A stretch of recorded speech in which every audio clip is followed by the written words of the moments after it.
Hello বন্ধুরা, কেমন আছো তোমরা? আসলে তোমরা সবাই খুব ভালো আছো, আর আমিও মোটামুটি ভালোই আছি। আর দেখতেই পাচ্ছ যে একটা কিউট গোপাল ঠাকুর দিয়ে ভিডিওটা শুরু করেছি। তার কারণ হচ্ছে আমি আজকে তোমাদেরকে রং খেলার ভিডিওটা দেব। আর এটা হচ্ছে আমাদের চৌরঙ্গি মোড়ের আগে একটা গোপাল পুজো হয়েছিল সেটা। আর এই যে ন্যাড়াপোড়া হচ্ছে, তো একটা কথাতেই আছে যে আজ আমাদের ন্যাড়াপোড়া কাল আমাদের দল, পূর্ণিমাতে চাঁদ উঠেছে বলা হরি বলে। এটা একটা ছড়াও বলতে পারো, একটা গানও বলতে পারো। তো রাতটা আমার এইভাবেই কেটে গেল। তো গুড মর্নিং সবাইকে, সুপ্রভাত, শুভ সকাল, হ্যাপি হোলি। আর আমি আর শানু একটু বেরিয়েছিলাম মন্দিরে যাওয়ার জন্য। দেখো আমি বুড়ো শিবতলায় চলে এসেছি। এসে দেখি বুড়ো শিবকে পুরো একদম সবাই আবির মাখিয়ে ভূত করে রেখেছে। হ্যাঁ, আবির মাখিয়েছে। তো আমরা আবির আনিনি, আমরা একটু জাস্ট পুজো দেওয়ার জন্য এসেছি। তো খুব ভালো লাগছে, কালারফুল। কিন্তু আমি মনে করি এতটা করে ঠাকুরকে দেওয়াটা ঠিক না, মানে এইভাবে সবাই সবার মন শান্তি করার জন্য দিয়েছে। আর এই যে শানু পুজো দিচ্ছে, আমরা পুজো দিয়ে এখান থেকে যাব আবার সান্ধ্যবাড়িতে, ওখান থেকে কিছু খাবো, পেট পুজো করব। কারণ আজকে হচ্ছে রং খেলা। বাড়ির থেকে একবার বেরোলে বাড়িতে কখন ঢুকবো তার কোনো ঠিক ঠিকানা নেই। তো দেখো, তারপরে খেয়ে দিয়ে বেরিয়ে পড়েছিলাম। আর দেখলাম একটা প্রভাত ফেরি বেরিয়েছে, সেখানে ছোট্ট বাচ্চাদের কি সুন্দর ডান্স হচ্ছে, ডান্স শো। আমার খুব ভালো লাগছিলো, যেহেতু প্রতিটা বছর আমি প্রভাত ফেরিতে বেরোই। এবছর বেরোতে পারিনি, গত বছরও বেরোনো হয়নি। গত বছর যেহেতু পিসি বাড়ি ছিলাম, এবছর ঘুম ভাঙেনি, তো ওই জন্য আমার এবছর বেরোনো হয়নি।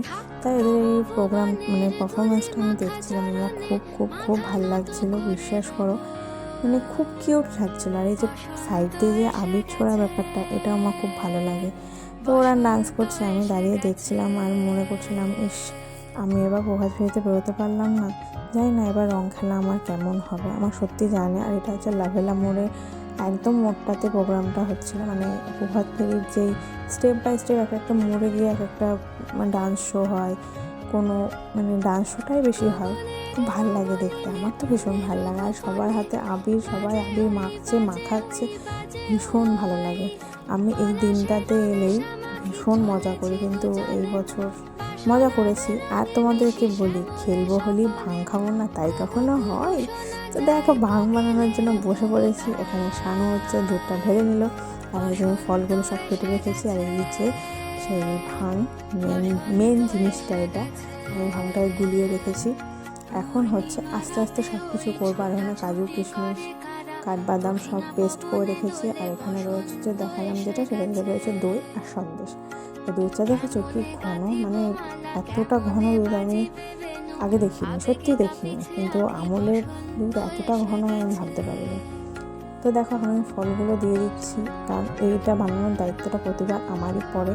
আর এখানে যত পিষে রাখা হচ্ছে বাদাম, কাজু বাদাম, কিশমিশ, সেগুলো দিয়ে দিলাম।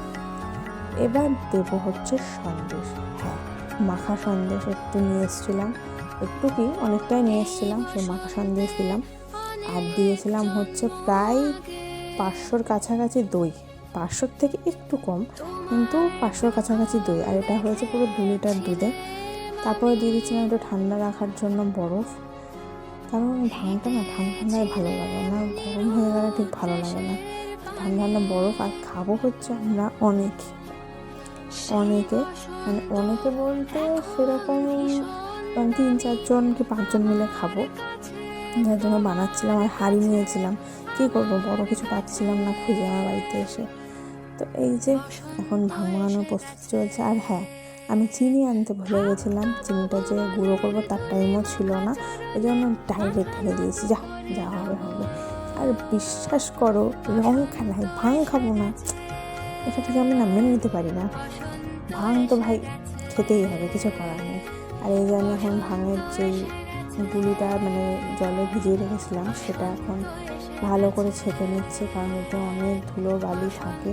আর আমার পিছন দিক দিয়ে আমার মা চলে গেল, মায়ের জাস্ট পাটায় দেখা গেল। তো ভীষণ মজা করি আমি প্রতিটা বছরে রং খেলায়। দেখলাম একটু টেস্ট করে একটু চিনিটা কম হয়েছে, আমি মিষ্টি একটু কম দিতেই পছন্দ করি ভাঙে, তার কারণ আমি বেশি মিষ্টি খেতে পারি না। তো তারপরে এই যে আমার সাথে দিদিটা কাজ করে, এই দিদিটাকে নিয়ে চলে গেলাম দিদিটার বান্ধবীর বাড়ি, সেখানে বসে আমরা ভাঙটা খাবো, আমি, শানু আর এই দিদিটা। আর দেখো, শানু হলুদ পাঞ্জাবি পরেছে, আর আমার ড্রেস আপটাও খুব সুন্দর ছিল। কিন্তু চোখে চশমা পরে নিয়েছিলাম, কারণ প্রচণ্ড রোদ ছিল। শানু বললো চশমা না পরলে বাড়িতে বেরোবি না, তাই বাধ্য হয়ে চশমাটা পরেই নিলাম। আর এখন আমি যাচ্ছি ওই দিটার বাড়ি। এই যে চলে এসেছি দিটার বাড়িতে, আর এই যে বোতলের মধ্যে ভরে নিয়ে এসেছি। এখন হচ্ছে গ্লাসে ঢালা হবে আর খাওয়া হবে। বিশ্বাস করো এই মুমেন্টটা না অন্যরকম, মানে আমি বলে তোমাদের প্রকাশ করতে পারবো না, এতটাই সুন্দর একটা মোমেন্ট। সবাই মিলে একসাথে বসে ভাং খাওয়া। অনেকে আছে ড্রিঙ্কস করে, বাট আমি ড্রিঙ্কস করি না, আমি ভাংটাই খাই। হ্যাঁ, ভাং খেতে আমার খুব ভালো লাগে। হ্যাঁ, খেয়ে কালতালি করতে ভালো লাগে না, কিন্তু খেতে ভালো লাগে।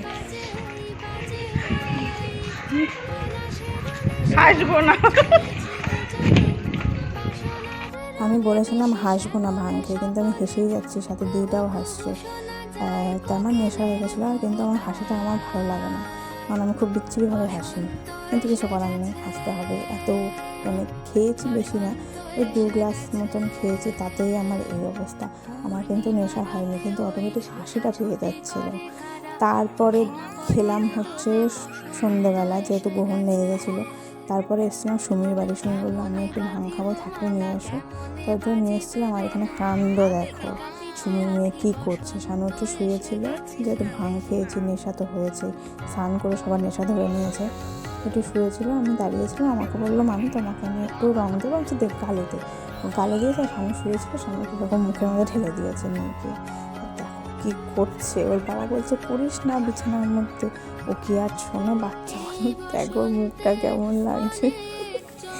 তো মানে ওর বাড়িতে এসেছিলাম জাস্ট ওকে ভাং খাওয়ানোর জন্য, কিন্তু এখানে এসে পুরো রঙে শানু ভূত হয়ে গেছে। শানু বলছে কী করলি। আর ওর মেয়ে না মানে ছাড়তেই চাইছিল না। যে তুলসী মঞ্চটা হয় ওতেও ছিল হচ্ছে আবির, সেখান থেকে তুলে নিয়েও শানুকে মাখাচ্ছিল। আর আমাকে দেখো শুধু গালে মাখিয়েছে। আর সুমির বাড়িতে শুধু চাউমিন খেয়ে নিয়েছিলাম, আর কিছু খাইনি। তো আজকে আমাকে ভিডিওটা এখানে এন্ড করছি। কেমন লাগলো জানিও। টাটা।